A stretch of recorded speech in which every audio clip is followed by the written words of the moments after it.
Ibu bapak, saudari dan saudara yang terkasih di dalam Tuhan Yesus Kristus, kembali kita berjumpa di dalam renungan mingguan hari Rabu tanggal 21 Agustus 2024. Saat ini kita akan bersama merenungkan firman Tuhan dengan sebuah tema berenang tanpa tenggelam. Sebelum kita bersama merenungkannya, mari kita berdoa memohon pimpinan dari Tuhan. Mari bersama kita berdoa. Hanya kepadamu ya Kristus kami nyatakan syukur kami oleh karena berkat pemberian-Mu senantiasa kami rasakan dalam kehidupan kami. Dan saat ini ya Bapa, kami hendak merenungkan firman kebenaran-Mu. Berkatilah kami, biarlah kami di dalam ketidakmampuan kami boleh Engkau kuatkan, boleh Engkau mampukan, supaya kami bisa menjadikan firman-Mu itu terang dan teladan bagi hidup kami. Kami serahkan Tuhan perenungan firman-Mu pada saat ini ke dalam tangan kuasa-Mu sendiri. Di dalam nama Tuhan kami Yesus Kristus, kami naikkan doa kami. Amin. Sabda Tuhan yang akan kita renungkan bersama pada saat ini tertulis di dalam Injil Markus pasal 8 ayat 14 sampai dengan ayat 21. Injil Markus pasal 8 ayat 14 sampai dengan ayat 21. Demikian sabda Tuhan bagi kita. Tentang ragi orang Farisi dan ragi Herodes. Kemudian ternyata murid-murid Yesus lupa membawa roti. Hanya sebuah saja yang ada pada mereka dalam perahu. Lalu Yesus memperingatkan mereka katanya, "Berjaga-jagalah dan awaslah terhadap ragi orang Farisi dan ragi Herodes." Maka mereka berpikir-pikir dan seorang berkata kepada yang lain, "Itu dikatakannya karena kita tidak mempunyai roti." Dan ketika Yesus mengetahui apa yang mereka perbincangkan, Ia berkata, "Mengapa kamu memperbincangkan soal tidak ada roti? Belum jugakah kamu paham dan mengerti? Telah degilkah hatimu? Kamu mempunyai mata, tidakkah kamu melihat? Dan kamu mempunyai telinga, tidakkah kamu mendengar? Tidakkah kamu ingat lagi pada waktu aku memecah-mecahkan 5 roti untuk 5.000 orang itu, berapa bakul penuh potongan-potongan roti kamu kumpulkan?" Jawab mereka, 12 bakul. Dan pada waktu 7 roti untuk 4.000 orang itu, berapa bakul penuh potongan-potongan roti kamu kumpulkan? Jawab mereka, 7 bakul. Lalu katanya kepada mereka, "Masihkah kamu belum mengerti?" Demikianlah bacaan sabda Tuhan, yang berbahagia ialah mereka yang mendengarkan dan merenungkannya. Haleluya. Amin. Ada yang mengatakan bahwa hidup itu adalah tentang mempengaruhi dan dipengaruhi. Ketika kita berbicara kehidupan bersama dengan orang lain, orang-orang di sekitar kita, baik itu keluarga maupun juga tetangga kita, komunitas kita, maka akan ada yang namanya situasi kita saling mempengaruhi. Baik kita mempengaruhi orang lain maupun juga orang lain mempengaruhi kita. Pengaruh itu bisa berbagai hal. Misalnya, dari yang tadinya kita nggak suka pedas misal. Kita nggak suka pedas, orang lain suka pedas. Karena kita selalu bareng-bareng, makan bareng dengan keluarga begitu, kita akhirnya nyoba sambal, kepedesan, terus nyoba lagi. Karena yang lain suka pedas, akhirnya kita terbawa, akhirnya terpengaruh, akhirnya kita bisa jadi suka pedas. Yang tadinya kita nggak suka pedas. Atau mungkin juga dengan gaya berpakaian, atau mungkin juga dengan kesukaan makanan, itu bisa saling mempengaruhi. Bukan hanya tentang makanan, tetapi juga tentang hal-hal yang lainnya. Bahwa hidup itu adalah tentang mempengaruhi dan dipengaruhi. Pertanyaannya adalah, seberapa besar kita mempengaruhi orang dan seberapa besar orang mempengaruhi kita? Bapak, Ibu, dan saudara-saudari yang terkasih di dalam Tuhan Yesus Kristus, dalam bacaan teks kita pada hari ini, Yesus memperingatkan para murid jangan sampai engkau atau terpengaruh oleh ragi orang Yahudi atau orang Farisi dan ragi Herodes. Dikatakan waspadalah terhadap ragi orang Farisi dan ragi Herodes. Apa maksudnya? Kita tahu bahwa ragi itu adalah bahan yang membuat roti itu bisa mengembang. Kalau tanpa adanya ragi, maka roti itu akan menjadi roti sangat gepeng dan bahkan cenderung agak keras. Dengan adanya ragi yang sedikit saja, roti itu kemudian bisa mengembang. Teksturnya bisa berubah. Kalau yang mungkin ibu-ibu yang suka bikin roti tentu paham fungsinya ragi itu seperti apa.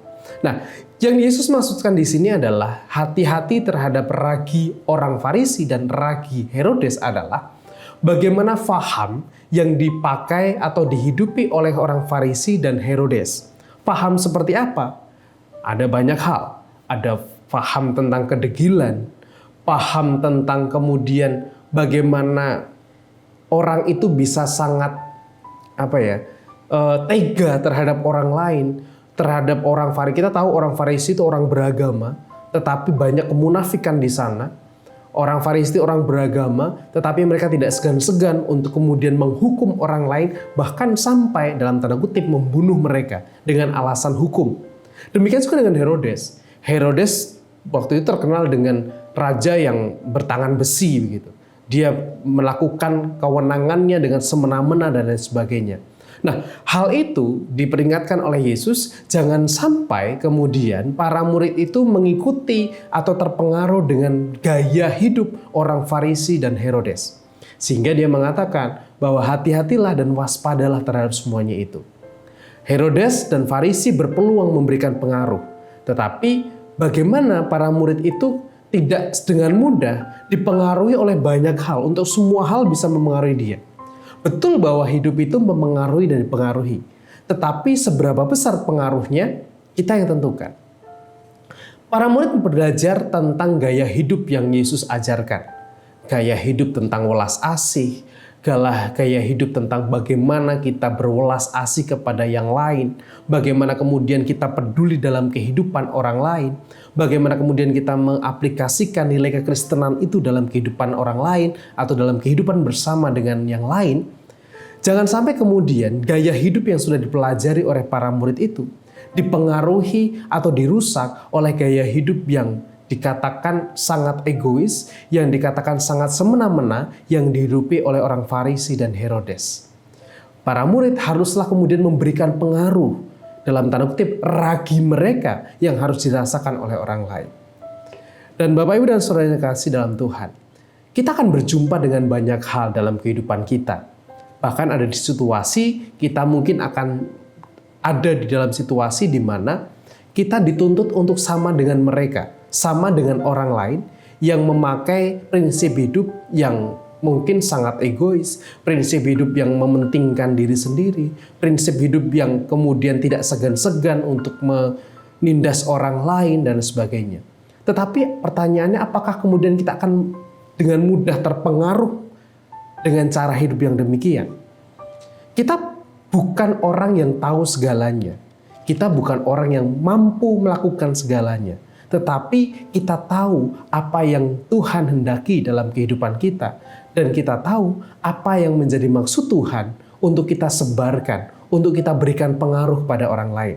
Jangan sampai kita justru mengubah hidup kita dari yang tadinya kita belajar tentang welas asih, tetapi sebaliknya kita justru menghidupi nilai yang tidak semestinya kita hidupi dalam kehidupan kita. Seberapa besar kita memberikan pengaruh dan seberapa besar justru kita dipengaruhi oleh gaya hidup yang tidak sesuai dengan perintah Tuhan. Tuhan memberkati. Amin. Marilah saat ini kita bersama menyerahkan syukur dan syafaat kita kepada Tuhan di dalam doa. Mari bersama kita berdoa. Tuhan yang kami sembah di dalam nama Tuhan Yesus Kristus, Tuhan yang mengajarkan kami tentang bagaimana kami harus hidup, Tuhan yang mengajarkan kami tentang cara kehidupan yang seturut dengan kehendak Allah. Ajar kami ya Tuhan, untuk kami bisa menghidupi cara hidup-Mu. Bukannya kami justru terpengaruh dengan kehidupan yang mementingkan diri sendiri. Karena kami tahu Tuhan, cara yang hidup yang Tuhan ajarkan kepada kami adalah hidup yang penuh dengan welas asih. Oleh karena itu ya Allah, ajar kami untuk tidak mudah terpengaruh di dalam keegoisan. Ajar kami untuk tidak mudah terpengaruh di dalam merasa dengan mudah menghakimi orang lain, dengan mudah bertindak kekerasan terhadap orang lain. Dan ajar kami untuk bisa tetap menghidupi cara hidup yang Tuhan ajarkan, dan bahkan kami bisa menyebarkan cara hidup itu untuk orang-orang di sekitar kami. Ya Bapa, kami menyerahkan untuk perjalanan iman kami, dan kiranya apa yang Tuhan ajarkan bisa menjadi ragi yang juga kami sebarkan untuk orang-orang dan komunitas-komunitas di sekitar kami ya Allah. Ya Bapa, ajar kami untuk senantiasa bertaut padamu, ajar kami untuk senantiasa berharap dan berpegang hanya pada Tuhan. Saat ini ya Tuhan, kami menyerahkan juga untuk saudara-saudara kami yang sedang berjuang dengan proses pemulihan kesehatan mereka. Kami berdoa Tuhan untuk Bapak dan Ibu Priyono, Ibu Ami Birowo, anak Amoresya, Ibu Sri Utami Suprapto, Ibu Margono, Bapak Ngatimin, Bapak Cahyo Muntati, anak Naladipa Anasera, Ibu Ponirah, anak Glorius Fariski, Bapak Saharun, Bapak Warsito Utomo, Ibu Endang Joko Triyono, Ibu Maria Kasman Simanjuntak, Bapak Edwin Krusma Yulianto, anak Nasya Alana Putri, dan juga saudara-saudara kami yang lain di dalam setiap perjuangan mereka saat ini Bapak. Kami tahu Tuhan Engkau bersama mereka. Kami tahu Engkau menemani dan berjuang di dalam proses yang mereka jalani. Dan kami mohon Tuhan, berkat Tuhan boleh Tuhan nyatakan melalui setiap upaya yang dilakukan. Kami juga menyerahkan untuk orang tua kami ya Bapak. Kami menyerahkan Ibu Sarno, Ibu Tugira Sariman, Ibu Rusmiati Suhardi, Ibu Morjanggong, Ibu Endang Karno, Ibu Kun Mariatin Subarti, Bapak Sadal Paulus, Bapak Christian Dauriwu, Bapak Elias Sariman, Bapak dan Ibu Sunarto Saputro, Ibu Sardi Santoso, Ibu Marti Utomo, Ibu Yatmirtini Rosti, Bapak Suprapto, Ibu Sri Suwarsi Rahayu, dan juga orang tua kami yang lainnya. Tuhan, kiranya Engkau yang berkenan memberkati orang tua kami ini. Biarlah di masa tua mereka boleh tetap merasakan kesehatan, kekuatan, dan juga mereka bisa menikmati kehidupan mereka di dalam kedamaian dan kesukacitaan oleh karena berkat dari-Mu. Kami menyerahkan juga Tuhan segala pergumulan-pergumulan kami yang lain, dan kiranya Engkau yang hadir dan memberkati kami. Di dalam Ya Kristus, kami mau naikkan doa dan syukur kami. Amin.